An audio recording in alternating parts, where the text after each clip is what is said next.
কেমনে মুখে মুখে আর আইনজার পরে টাকা নিতে আইগা, এগুলা হবে না।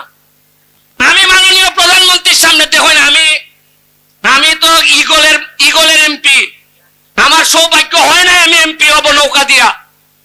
তারপরে মাননীয় প্রধানমন্ত্রী এই পর্যন্ত সংসদে দাঁড়াইয়া আমি যতগুলা কথা বলছি, আমি এখানে সবার সামনে বলতে পারি না, যতগুলা কথা বলছি আমি, জননেত্রী শেখ হাসিনা কিছু কিছু কথায় আমার দিকে তাকান নাই, নিচের দিকে তাকাইছিলেন, কিন্তু সবগুলা কাজের কথার ব্যাপারে উনি অ্যাকশন নিছেন। এটাই আমার সবচেয়ে বড় প্রাপ্তি। আমি নৌকা পাই নাই, কিন্তু বঙ্গবন্ধু কন্যা জননেত্রী শেখ হাসিনার আশীর্বাদ এবং দোয়া আমি পাইছি। কারণ সারা জীবন ছাত্রলীগ, যুবলীগ, আওয়ামী লীগ করে তাই শিখছি যে বঙ্গবন্ধুর আদর্শ খালি মুখে মুখে না, তোমার হৃদয়ে থাকতে হবে, রক্তে থাকতে হবে। আর সাধারণ নির্যাতিত নিপীড়িত মানুষের কষ্ট যেখানে হয়, এখানে তারাই যাইতে হবে। এমপি হও আর না হও, নেতা হও আর না হও, মানুষের দুঃখে কষ্টে মানুষকে ফালাই যাওয়া যাবে না। তাইলে তুমি কোন নেতা না হইলো মানুষ দাঁড়িয়ে বলবে যে বঙ্গবন্ধুর রক্ত প্রবাহ মানে এই লোকটার শরীরে।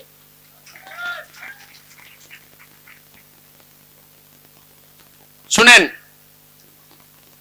100 টাকা করে চা পাতা বিক্রি করছেন, আমি বক্তব্য দিছি 2 মাস আগে, কেমনে মাত্র 1 মাসের ব্যবধানে কেমনে 400 টাকা হয়ে গেছে গা?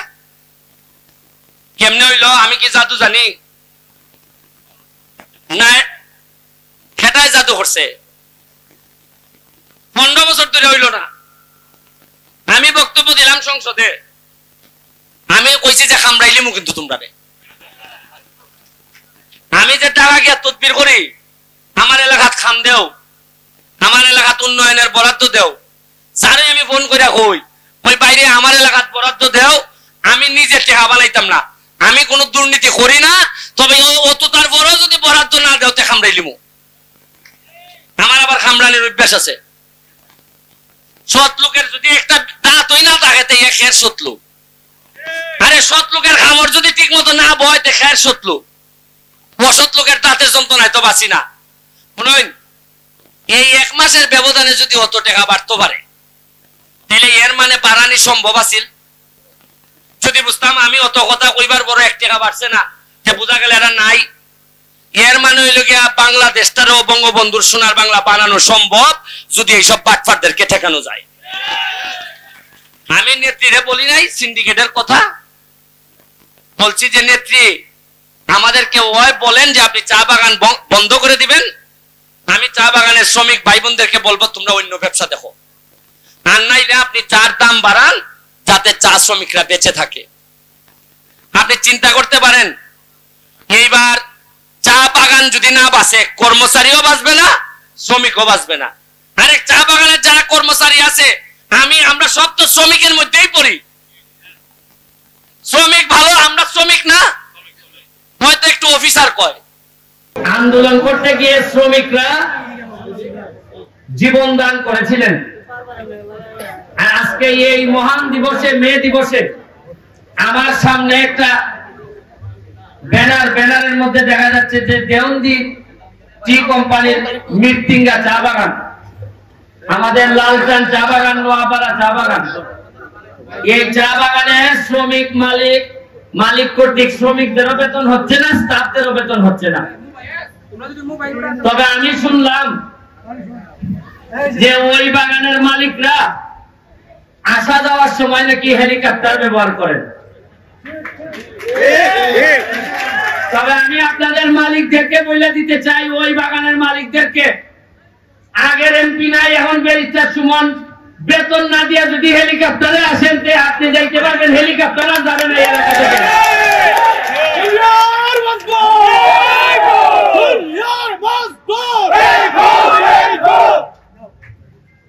লোক ঠিক করেন যে হেলিকপ্টার কিনার লোক আছে কিনা, এটা বেচার করে শ্রমিকদের দাম টাকা দেওয়া হবে।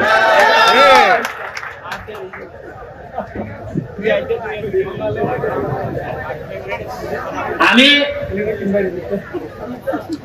মালিকদের জন্য, মালিকদেরকে বাঁচানোর জন্য মহান জাতীয় সংসদে জানি যে মালিকরা না বাঁচলে শ্রমিকরা বাঁচবে না। মালিকরা 100 টাকা কেজি যদি চা বিক্রি করে, আর 100 টাকায় 1 কেজি চাতে যদি 200 টাকা খরচ পড়ে, প্রতি কেজিতে যদি 100 টাকা লস হয়, তাহলে কি এই মালিক টিকবে? আর মালিক না টিকলে কি শ্রমিক একটু টাকা দিতে পারবে? ভালো লাগতেছে যে মাত্র 2 মাসও হয় নাই, মাননীয় প্রধানমন্ত্রীর সামনে দাঁড়াই সাহস করে বলছিলাম যে মাননীয় প্রধানমন্ত্রী, মাননীয় স্পিকার, এমন এক দেশে জন্মাইছি যে দেশে উদ্যোক্তা চেয়ে দালালের দাম বেশি। আমাদের কাছ থেকে কিনে নেয় 100 টাকা, আর আমাদের দালালরা সিন্ডিকেটরা 1 কেজি চার দাম হইল গিয়ে রাখে 400 টাকা। এরা তো 300 টাকা প্রতি কেজিতে লাভ, আর মরছে আমার শ্রমিক আর মালিকরা। এই জন্যই আমার নির্বাচন একটা গুরুত্বপূর্ণ কথা ছিল যে মজা মারে ফজা ভাই, আর আমরা খালি বইটা পাই, হবে না হবে না হবে না। আর এই ফজা ভাইদের বিদায় দিয়ে আসার আমি, আরে আজ যাই করি মরার আগে 4 বছর তো আর এমপি আছি, এরপরে বিদায় করে দিয়েন 4 বছরে 40 বছরের ডাক দাঁড়িয়েছে আমি করে দিলাম আপনাকে। আরে ঘোষণা তো দিছি সম্পদ বানাবো না, ঘোষণা দিছি যে আজকে সিএনজি মালিকদেরকে, শ্রমিকদেরকে আজকে আপনাদের আগে এদের জন্য প্রোগ্রাম করে আসছে। গত 40 বছরে আমাদের এলাকায় সিএনজিদের জন্য একটা স্ট্যান্ড করা হয় না। আমি এমপি হওয়ার পর মাত্র 4 মাসের ব্যবধানে 2টা স্ট্যান্ড বানাই দিছি। এরা জীবনে চিন্তা করতে পারে নাই যে যখনই যারে বলছে, এরা বলছে যে আরে জায়গা তো নাই বাজারে, তা আমি পাইলাম কই? মানে সবাই নিজের নিয়ে এত ব্যস্ত। শ্রমিকদের আন্দোলনের কথা একমাত্র শ্রমিকদের পক্ষে ওই 1 মেতেই পাঞ্জাবি পরে আইসা তারা কথা বলে, এরপরে আল্লাহর কসম করে এরা কোনো কাজ করে না। লম্বা লম্বা বক্তব্য দেয়, উড়াইলাইমো বাঙ্গালাইমো দেখতাছি। আচ্ছা বলেন তো, আমার একটা কথা বলেন, আমি কি সোনারঘাটের মাধবপুরের একমাত্র এমপি? এর আগে কি এমপি মন্ত্রী ছিলেন না? এই সারা সিলেট বিভাগের মধ্যে ওই এমপি আছেন 19 জন। কতজন? আর চা বাগানের শ্রমিকদের ভোট নেন, চা বাগানের শ্রমিকদের কথা বলেন, নেত্রীর কাছ থেকে সুবিধা নেন, এরকম এমপি আছেন মিনিমাম 10 থেকে 12 জন। কেন? চা বাগানের মানুষের ভোট নিছেন। আর একবার আমার চেয়ে বড় বড় পদবীধারী এমপি মন্ত্রীরা ছিলেন, আছেন সিলেট বিভাগের, আছেন চট্টগ্রাম বিভাগের। একবার কি দাঁড়াইয়া প্রধানমন্ত্রীর সামনে বলতে পারেন নাই যে চা বাগানের লক্ষ মানুষের ভোট নিছে? একটা মিনিটের জন্য দাঁড়াইয়া বলতে পারেন নাই যে আমাদের শ্রমিক মালিকরা মরে যাচ্ছে, চা বাগান ধ্বংস হচ্ছে, ধ্বংস থেকে বাঁচান মাননীয় প্রধানমন্ত্রী? কেন আমার বলতে হইল? কেন এই বছরগুলো গেল কই আপনাদের জীবনে?